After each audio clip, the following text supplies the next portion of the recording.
Hi guys, welcome to our third lesson in Unit 2. It's actually in Chapter 3. And we're just going to talk about like all the different forms of equations that you've been taught in the past. So a lot of this again is a review.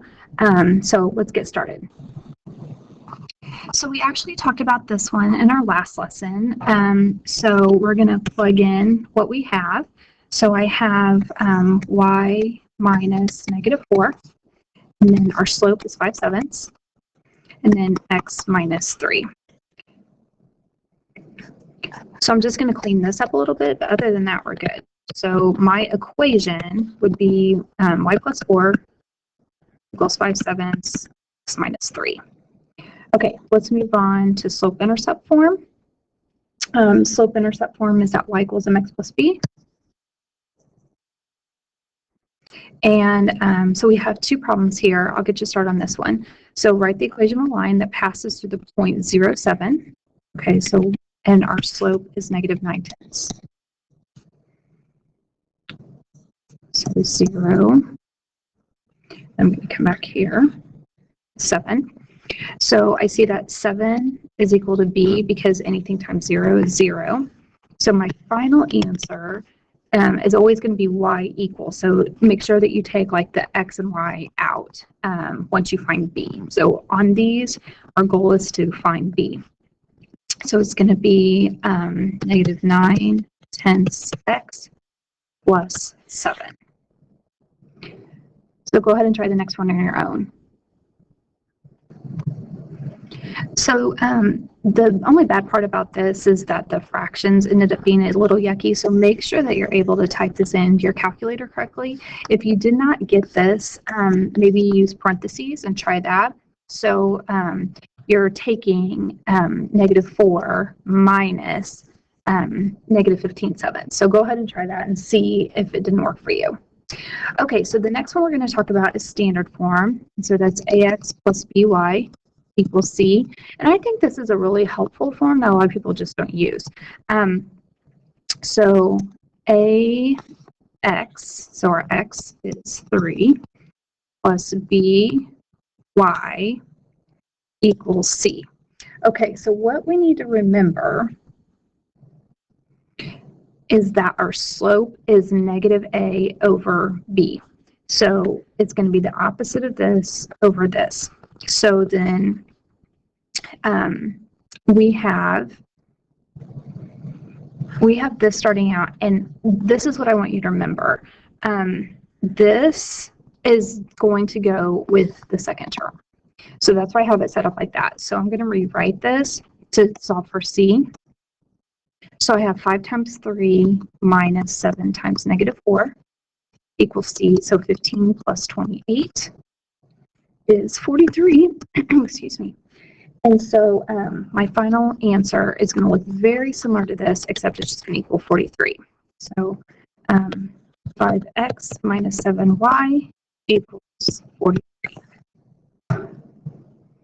Okay, so now we're going to play around with all three forms. So let's go ahead and find the slope of this first. So m equals 3 minus -2 over 8 minus 5. So 5/3 is my slope, and we'll kind of start there. So when you have it set up like this, point slope form is pretty much the easiest, because what we're going to do is we're just going to choose one point. So I'll just choose this one and plug it in. So it's y minus y, so that's why I did the opposite, equals slope x minus x. So you could also have done y minus 3 equals 5/3 x minus 8. So it would have ended up the same way. So either one is just fine. Okay, slope-intercept form. So again, I'm going to fill in what I have, and again, I'm just going to choose a point. So I'll choose this 8/3 this time. So 3 equals 5/3 times 8 plus b. So again, just like last time, these numbers get a little yucky.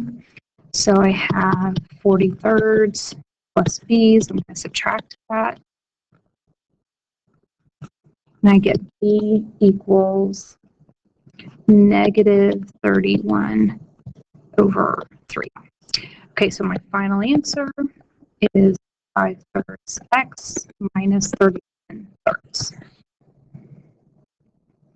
And just to point out, I could take either one of these and turn it into this with some math. So it's just like moving terms around and things like that.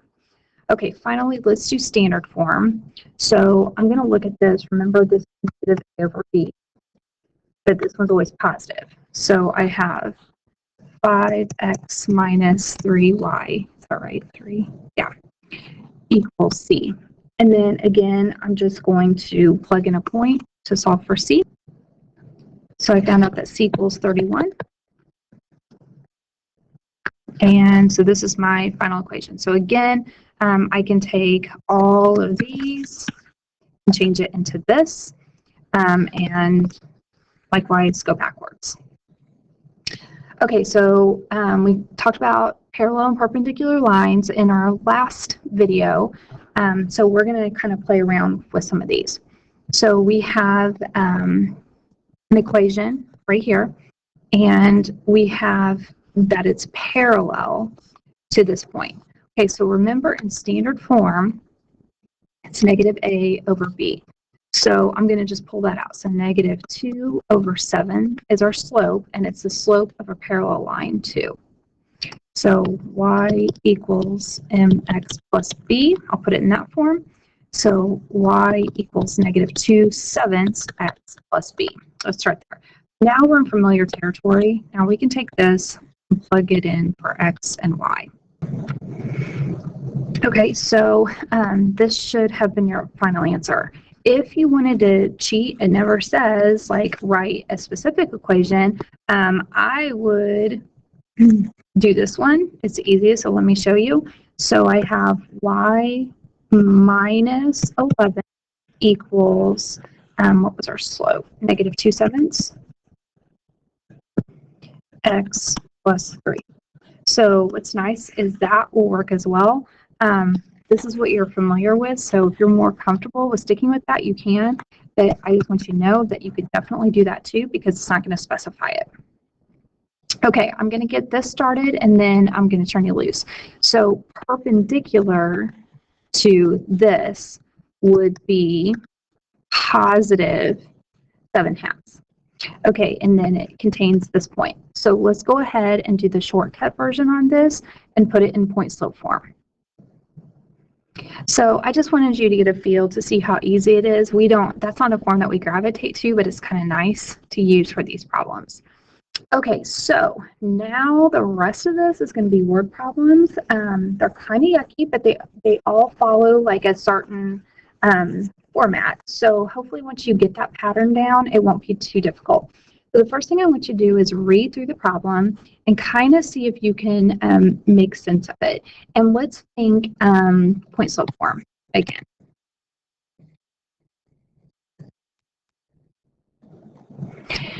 Okay, so I'm going to point out some things that I noticed. Per day, that's going to be a rate, like $400 every day. So that is going to be my slope. I'm going to put the slope. And then after the first 50 working days, so our input is 50, our output, the employee will receive a check for $60,000. So I looked at that as a coordinate point.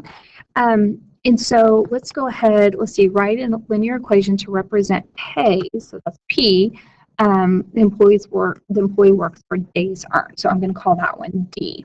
So go ahead and use slope form and set.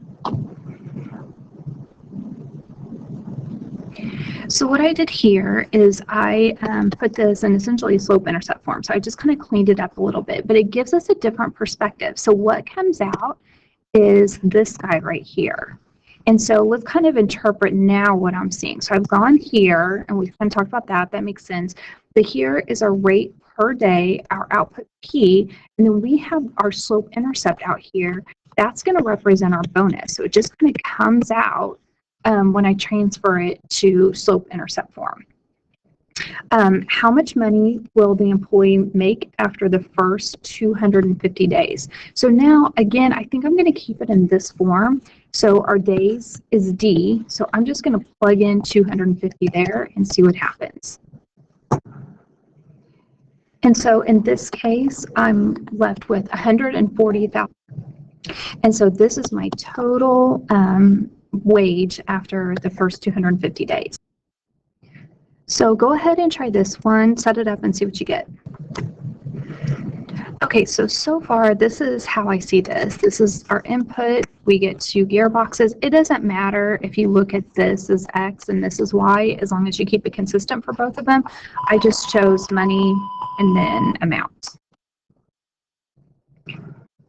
Okay, and then also I want to point out that if we put this in the slope intercept form, then that shipping cost is just going to come out. So I might just do from my slope and then put that in the slope intercept form. So I'll do that next. So I was working through this, and in hindsight, it probably would have been better to switch these X and Y's around, because our slope would have been a nice 64.99. And instead, the way I set it up, I have it as a yucky fraction. So let's kind of go back and make it more simple. So this, again, is our slope. We bought 2, and our output was $144.73. So basically what I'm going to do is I'm going to solve for B, 64.99 times 2, and I get $14.75. And so that's going to be my shipping cost. Okay, write a linear equation that finds the total cost of ordering G gearboxes. Okay, so again, it doesn't tell us what kind. So I don't know, I'll just make it maybe simple and just do the point slope form. So our X or G, I guess, or sorry, let's start with this cost. So our C or Y was this. So I have 1.73. So we have C minus $144.73 equals, oops. Oh, goodness gracious, sorry.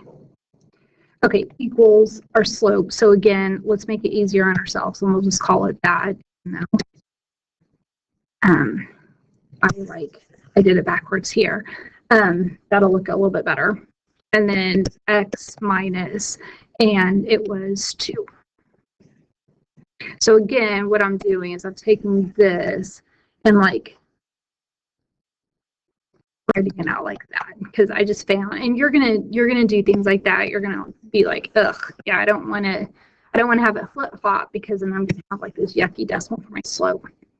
Okay, so there's our equation. That's a nice version of our equation anyway, and we are done with this lesson.